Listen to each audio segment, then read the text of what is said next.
Senior, তার best quality হলো অত্যন্ত সৎ এবং ধার্মিক এবং অত্যন্ত জুডিশিয়াস। সে যে সিচুয়েশনে এই পরিস্থিতি হ্যান্ডেল করেছে, that is one of the best. বিএনপিকে আনবে, কারণ বাই অল রিজনেবল সেন্স নির্বাচন হলে বিএনপি সরকারে আসবে। বিএনপি ইতিমধ্যে কিছু ভুল করে ফেলছে এবং রয়ের প্ল্যান হলো বিএনপিকে দিয়ে আরো ভুল করাবে। দেখুন, দুইটা ভিন্ন প্রেক্ষাপট।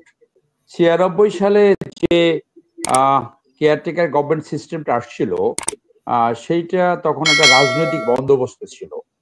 কিন্তু এবার যে অভ্যুত্থান ঘটেছে সেটা রাজনৈতিক বন্দোবস্তের মাধ্যমে আসেনি। এবারে আকাঙ্ক্ষাটাই ছিল, দুর্বৃত্তেই তো রাজনীতিতে যে বাংলাদেশ নিবর্তিত হয়েছে, যে সংবিধানের মাধ্যমে স্বৈরতান্ত্রিকতা সৃষ্টি হয়। রাজনীতির মানে হলো লুটপাট করা, এবং রাজনীতির মানে যখন দাঁড়িয়েছিল লুটপাট করে সেই সম্পত্তি রাজনৈতিক শক্তি ব্যবহার করে রক্ষা করা, এবং রাজনৈতিক কোন নেতা কর্মীর একটি বিচার হয় না।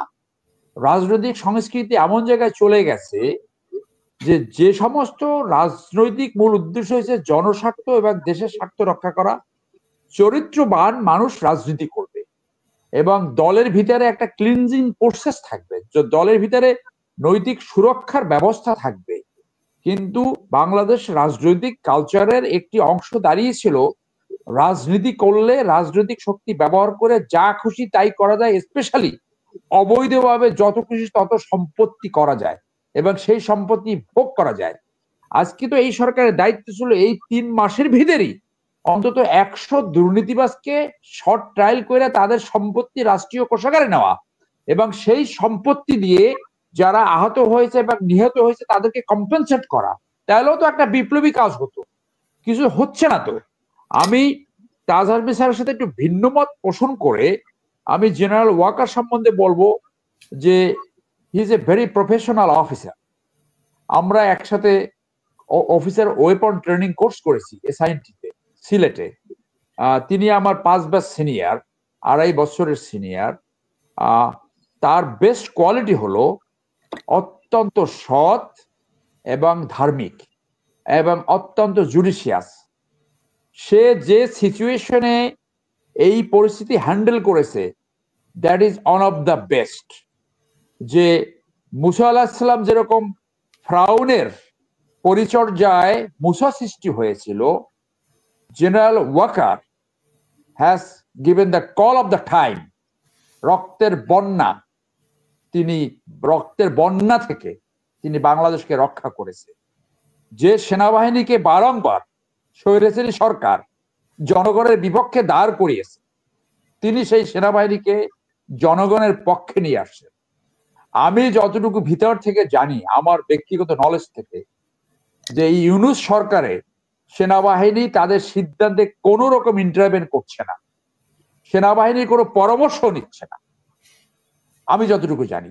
ইভেন এই যে সেনাবাহিনীর 3 জন এখানে গিয়েছে, lieutenant general Hafiz, brigadier Sakhawat, lieutenant general Jahangir, এইটা সেনাবাহিনীর কোনো পরামর্শ নেওয়া হয় নাই, কোনো সুপারিশও নেওয়া হয় নাই। তো এটা চেক করে দেখতে পারেন, যাদের জানা তারা জানতে পারে, আমি যতটুকু জানতে পেরেছি। তো পরিস্থিতির কারণে সেনাবাহিনীর উপরে যে একটা আশা সৃষ্টি হয়েছে, সেই আশা অনেকখানি, যেহেতু বিপ্লবী সরকার সেই রকম কাজ করছে না বলে এই আশাটা সেনাবাহিনীর উপরে আসছে, সেই জন্য এই কথাগুলো এই সমালোচনা আসছে। কিন্তু what general Waker is doing, he is doing a great job for the nation. আমি মনে করি এই ভদ্রলোক সেনাবাহিনী হিসেবে জাস্ট টেক ওভার করছে। একটা অফিস টেক ওভার করলে অন্তত 3 থেকে 6 মাস লাগে সেইটার পরিস্থিতি বুঝতে। তার এই 1 মাস 1.5 মাসের ভিতরে এমন একটা সিচুয়েশন সৃষ্টি হয়েছে যে তিনি রক্ত গঙ্গা থেকে বাংলাদেশকে সেভ করেছে। I have to say this. এখন আমি এই রয়ের কথা বলছিলাম, যে রয়ের খেলাটা দেখেন। র এমন ভাবে কবজায় নিয়েছে যে রয়ের যেহেতু মাথা খারাপ হয়ে গেছে, আওয়ামী লীগ ডিসলস হয়ে গেছে, তার পুতুল সরকার পালিয়ে গিয়েছে, এখন এই অন্তর্বর্তী সরকারকে ফেল করায়া বিএনপিকে আনবে, কারণ বাই অল রিজনেবল সেন্স নির্বাচন হলে বিএনপি সরকারে আসবে।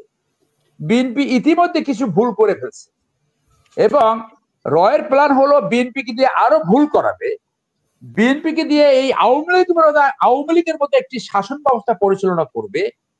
আপনি নিশ্চয়ই অ্যাওয়ার অফ, ইতিমধ্যে মানুষের ভিতরে অনেকে বলা শুরু করছে যে আগে ভালো ছিলাম।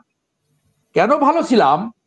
পুলিশের ঘুষ কমে নাই, চাঁদাবাজি কমে নাই, রাস্তায় অচল অবস্থা, ইঞ্জিনিয়ারিং পোস্টিং বলেন, পুলিশের পোস্টিং বলেন, ঘুষ লেনদেন হচ্ছে।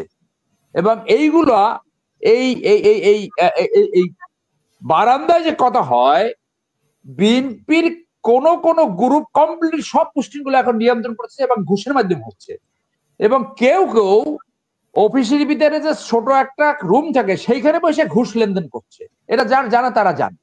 তাহলে রয়ের প্ল্যান হলো বিএনপিকে দিয়ে একই ভুল করাবে, ওই ভুলের মাধ্যমে তারা ইফ নট শেখ হাসিনা আওয়ামী লীগকে অন্য ফর্মে আনবে। এবং I hope that I should রং।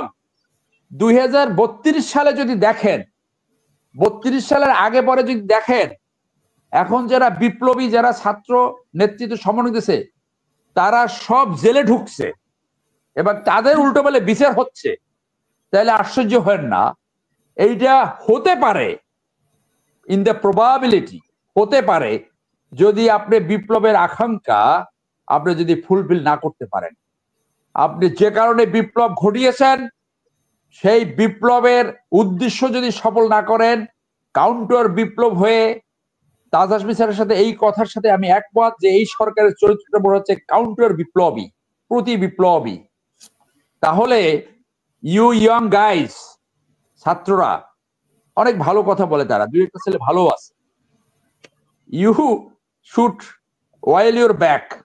যদি ইউ ফেল করেন তাহলে বাই 2032, কেন বললাম যে এই সরকার মনে করেন আরো 2-3 বছর কন্টিনিউ করলো, নির্বাচন হলে মানুষ যেহেতু আওয়ামী লীগকে প্রত্যাখ্যান করেছে, অন্য কোন রাজনৈতিক মোর্চা ভায়াবিলিটি না থাকলে হয়তো বিএনপি আসবে।